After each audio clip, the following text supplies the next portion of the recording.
It's time to get your morning started with the news you need to know. News update.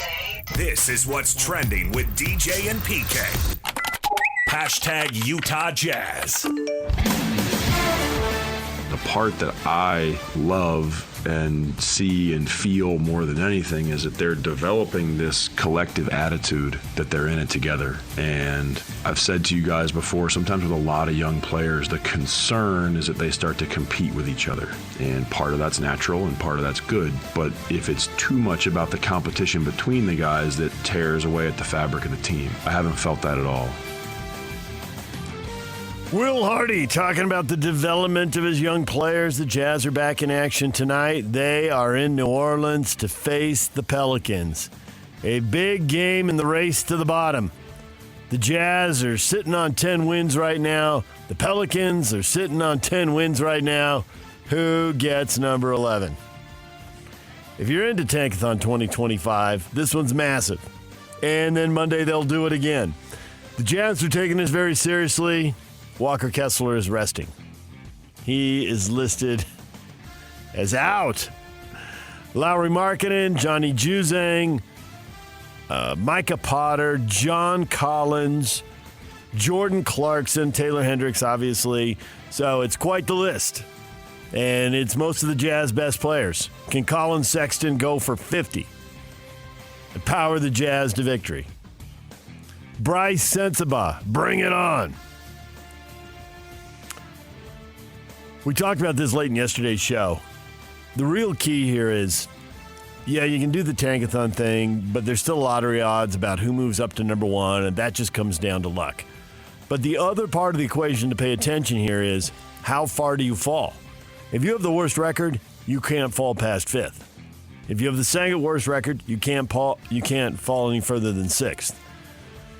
You got to be careful about being 5 because you can end up drafting 8 pretty easily. So that's what's at stake tonight. I should mention that the Pelicans will also be shorthanded. Brandon Ingram is out with an ankle injury. DeJounte Murray, his status is day-to-day. He's got an elbow issue. So we'll see if he plays tonight or not. And this is all really preliminary. These injury reports from now until the game tips off, well, I was going to say in 12 hours at 7 o'clock, but that'd be a home game and it's a road game. So in 10 hours when it tips off, plenty of time for change. Stay tuned. Jake and Ben will be in at 10, and noon to 3, things might start changing during Scotty G and Hans' show. Tim Lacombe, Jake Scott. The pregame show's at 5, tip-off at 6. So it's almost 11 hours to tip off, I guess. There you go. DJ and PK. Hashtag NBA. Well, the big dogs met again. And Oklahoma City blew out Cleveland 134-114. So they played twice in a week. They got the 2 best records in each conference. And they split the games head-to-head. So it tells you nothing. Both teams won at home. Both teams are now 34-6. I don't know how much it would have told you. If either team had swept the other, maybe there could have been some kind of psychological edge there, but that's gone now. They both won at home. If the seedings hold, and if these are the top teams, and the Boston Celtics, defending champs, like to tell you there's something to say about it. Maybe Houston, Memphis, or Denver would as well. Doesn't seem likely, but sure, maybe. But if it does come down to the Cavs and Thunder, there's no advantage. And it's hard for me to believe that Oklahoma City wasn't thinking that, and that they came out with a little more oomph, a little more grit, a little more intestinal fortitude. A statement game in the regular season, as much as there can be. Shai Gilgeous-Alexander, 40 points in 30 minutes. Looking like an MVP. Clippers got to be pretty sad for the Clippers. They didn't win by 59. Coming off that all-time record blowout, they had to settle for the 118-89 win over the Trailblazers. That was just kind of your routine 29-point blowout. The only team playing in the race for the bottom, the very dedicated and very sincere Washington Wizards, welcomed in the very mediocre Phoenix Suns team and lost 130-123 at home. The Wizards look like a lock for the worst record in the NBA, 6-33.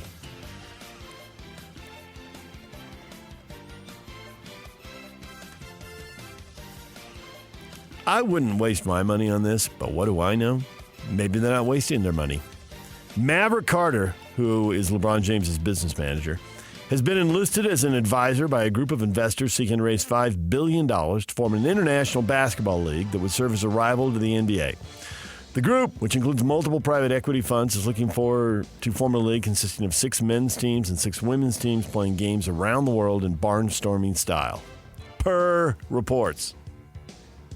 We have the live of basketball on the way. I do think the thing they have going for them, if they can get enough star power, is the hunger for international events. Most leagues, historically, English Premier League, NBA, they're in one country. And now everybody's put their games on TV and streaming all around the world. And there is a real appetite to see these games, even if they're not the best. It's a preseason game and guys are only playing half the game or whatever. People will still pay significant dollars and pack the stadiums. And this is a business, and these are shows. And so we see it with big soccer teams from Europe coming over here in what is their preseason. We see it with the NFL playing regular season games in Europe. But who do they send over there? They routinely send the worst teams. I thought the Giants are going over next year. Really? Jacksonville goes over twice. Good luck. Enjoy that. You know what you don't see doing? You don't see the Dallas Cowboys going over twice. That's what you don't see. You don't see the marquee going. So maybe they don't actually have to get the NBA's best players to have a market for this. Maybe this becomes, instead of a player late in their career going to Europe, they go and do this.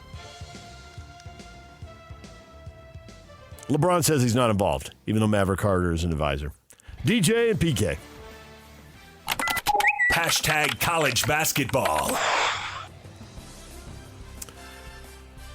What a night for college hoops. Thursday used to be the night the whole country played. Now, a lot of the big leagues are playing on Monday, Tuesday, Wednesday. There were only 3 ranked teams playing last night. Minnesota beat Michigan, heaving in a almost half-court shot from the logo at the end of overtime, 84-81. And a few minutes later, maybe half an hour later, UVU won their 7th straight game. Overtime buzzer beater from Jackson Holcomb. UT Arlington tied the game up with 4 seconds left. UVU answered. Dominic Nelson led the Wolverines with 25 points. Gonzaga also went overtime, but lost at Oregon State, 97-89. And wrap your brain around this. That's a conference game. You're not following the WCC. BYU's out. Yeah, well, Oregon State and Washington State are in until they get their new form of the Pac-12 up and running. And Gonzaga's expected to be in that. But Gonzaga lost the league game on the road at Oregon State as those teams played for the first time since 1991. Nobody wants to play anybody who's a natural rival anymore. Everybody avoids everybody. Weber State lost to Montana 63-59. Seattle blew out Utah Tech 82-62. Tomorrow it's Utah and BYU. Who's ready? Make your predictions. The question's up on Twitter, David DJ James. Such an intriguing game. I don't think the winner's in great shape. The winner is in okay shape. Yeah, BYU would be 12-6 and 3-3. That's not spectacular. Both of these teams have winning records. Both of these overall, both these teams are 2-3 in conference. They have the winning records because they played a lot of money games and they won them. Both these teams need marquee wins, the quad 1 wins. They need to stack some up here. And they're going to get their chance because the Big 12 has those teams. But man, the loser is 2-4. Ouch. And Utah's got a tough week. They got 2 big games coming up the next week. I mean, 2-6 would be right on the horizon if they lose this. And all the momentum from back-to-back wins and winning at TCU would be out the window. 7 o'clock, ESPN Plus. They don't pick these games every week like they do in football, where they have the 6-day and the 12-day windows, and they figure out what they want to put where and where they televise it. They didn't think much of this game at the start of the season when they picked the TV schedule. They'll tweak it once in a while, but not very often. So, no ESPN, no ESPN2, no ESPNU, no CBS Sports Network. Streaming, ESPN Plus, if you want to watch the Utes and Cougars. Or, old school style, you could go to the Huntsman Center and watch the game in person. DJ and PK. Hashtag NFL. You know what you might do instead of watching the Utes and Cougars? Some of you are just going to ignore the game and watch the NFL. That's what's going to happen. Saturday night primetime football. The divisional round starts Saturday afternoon. Houston at Kansas City. Followed by the Commanders and the Lions in primetime, 6 o'clock. The Rams are at Philly Sunday afternoon. Baltimore, Buffalo after that. Some people like to describe this as the best weekend of football because you get 4 games. Then we'll get to the conference finals and people say, this is the best day in football. But the world really stops for the Super Bowl. The Chiefs bid for an unprecedented 3 Super Bowls in a row. Continues with the Houston Texans coming to town. And it just seems highly unlikely, barring an injury to Mahomes, that the Texans could pull this off. Kansas City's an 8.5-point favorite. 15-2, and they didn't try to win the last game of the season. So really, Buffalo got them. How do you beat the Chiefs in the divisional round? I heard the stats. I wouldn't do this, but I heard someone reeling off Mahomes' stats in the divisional round, and they're ridiculous. He's undefeated. He doesn't throw picks. He's got a bajillion touchdowns. The Patrick Mahomes Show continues tomorrow at 2:30. The road teams that everyone's looking at, can the Rams go in and beat the Eagles? Either one of those teams riding their defense in what'll be a bad weather game outdoors in Philly. Does the rookie in Washington have the magic? I wouldn't think so. And I would think the Lions are going to win this game. I know the Commanders have won a lot of close games, and I know they've been a great story, and I picked them to win last weekend in Tampa, but this is a whole different beast. And they barely squeaked it out in Tampa. And then there's the Ravens and Bills. No idea. It's no accident the NFL put this game on Sunday at 4:30. That figures to be the time slot with the most eyeballs available. And, man, if you are anything close to a football fan, you may not be able to watch 4 games over 2 days. You may have stuff going on in your life. But if you're going to make room for 1 game and try to open up 3 hours, it's the Ravens and the Bills. Feels like these are both Super Bowl quality teams that exist in the Patrick Mahomes Kansas City Chiefs era, so good luck with that. Neither one of them have been to the Super Bowl in the Patrick Mahomes era. But these 2 quarterbacks, surrounded by these rosters, feels like they could, but they won't win it. The one problem in this game is that the Ravens have had a little injuries at the receiver position, and who's going to be healthy? They don't. I mean, obviously, running the ball is the key. But Zay Flowers is their top receiver, had 1,000 yards receiving, and he hasn't been practicing. Injury. So, run it with Lamar, run it with Derrick Henry, turn those 2 loose. They combine for almost 3,000 yards this year, and see if they can keep the ball away from Buffalo and run their way into the AFC title game.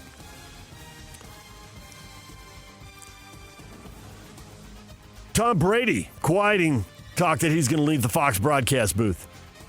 He plans to be, and his agent says he plans to be there for the duration of his 10-year contract. This is year 1. There's been speculation he'll step away and run the Raiders in their front office. The broadcast deal is for 10 years and $375 million.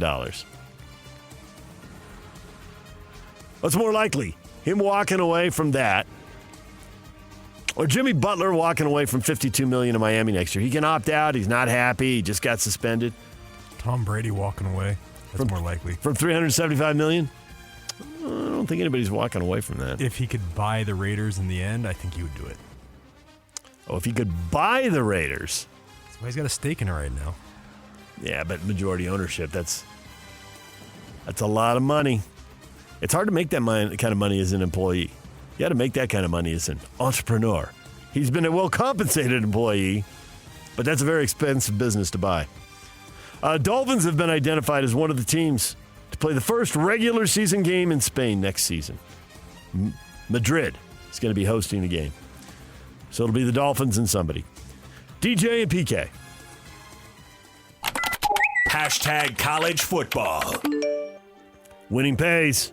Kenny Dillingham's getting paid. Salary increase from $4.1 million to $5.8 million. He signed at ASU through 2029. Gets a $100,000 increase every January 1st. And if he wins again, he'll just get a new contract and this thing will get torn up and be old news. And if he loses and falls apart, he won't be there for the end of the deal. My money's on, they tear up the contract and he makes even more money. Not every year. But he'll do all right. Texas Longhorns quarterback Quinn Ewers could have done all right if he'd stayed in college. All kinds of speculation, $6 million, $7 million, $8 million in NIL. Do I hear 9? Do I hear 10? Instead, he's going to the NFL. 21-5 as the Texans Longhorns starter in 2023 and 24. And this is a draft that's been a little light on quarterbacks. So, get while the getting is good. Quinn Ewers to the Raiders if they don't trade up. I hear the no man's land talk for teams that are drafting, 4, 5, 6, 7. What are they going to do? Well, if this talk about Deion Sanders, the Cowboys, the Raiders. I know. Who gets Shador and then who gets Deion. So Deion is so front and center. Now we're not hearing from it. It makes me think he has leverage and he's saying nothing. Oh, and then behind the scenes, there might be a little auction going on. Absolutely. Why wouldn't you? Well, the only reason that might not be happening is the Raiders are going off and doing something else, and he's letting Jerry see ghosts. And Jerry Jones doesn't like to move quickly on these things. So while there could be a little auction going on behind the scenes, Jerry tends to drag stuff out because he keeps it in the headlines, and he craves that. He just craves it. He can't get enough. He had a couple players who needed contract extensions last summer. It took forever. He likes seeing his name in the headlines. DJ and PK. Hashtag golf. JT Posta shoots an opening round 10 under to lead the American Express. Tony Finau's playing. He's at 3 under. Patrick Fishburne is at even par. Zach Blair is 1 over as they are in the desert in Southern California. Riviera, predictably, is not going to host their tour stop this year. The fire in Pacific Palisades, where Riviera is, did not get to the course, but it got very close to the course. And there's no way that they can take all the security it takes and all that is. Well, and the infrastructure that's already been destroyed around it. Yeah, you just can't. So, where's it going to go? There's been talk of moving to Las Vegas. There's been talk of doubling up and just playing 2 tour stops. They could play 2 at Torrey Pines. They could play 2 in Phoenix. They could go back to the desert in La Quinta again. They haven't figured that part out and announced that part, but the tour, predictably and rightly, will not be going to Riviera this year. DJ and PK. Hashtag NHL. I think we did a lot of good things, to be honest. I think we disappointed. It's another loss by 1 shot. I think we played really good, again, first half of the game. And I didn't mind the way we played in the second half. The way they scored their 2 goals in the third. Those things will happen, but I think we deserve better tonight. The New York Rangers make their first visit to Utah and come away with a 5-3 win. It was 3 goals in the third period that made the difference. 2-2 after 1. Utah had the lead 3-2, but closing out has been an issue. And sure enough, it was again. That 5th goal was an empty netter, so got to set that one aside. But nonetheless, not a good start to the period. 3-2, let's go out and protect that lead, get a goal, put this thing away, and they gave up a goal in 28 seconds, and there went all the momentum, and there was that. And we're done. 5-3, the final. Rangers win. Utah drops to 1-4 on this homestand. This homestand is turning into a disaster. St. Louis Blues tomorrow night at the Delta Center. Another team that's got about the same record as them, very similar type of season, very similar type pressure at this point in the season. The difference is the last 2 teams are in the East, so this one is the proverbial 4-point swing going against the Blues. Pregame starts at 6 o'clock. The puck will drop at 7 tomorrow night. Right here on The Zone. What is Trending is brought to you by Shamrock Plumbing. There's no job too big or too small. Get the personal touch with Shamrock Plumbing.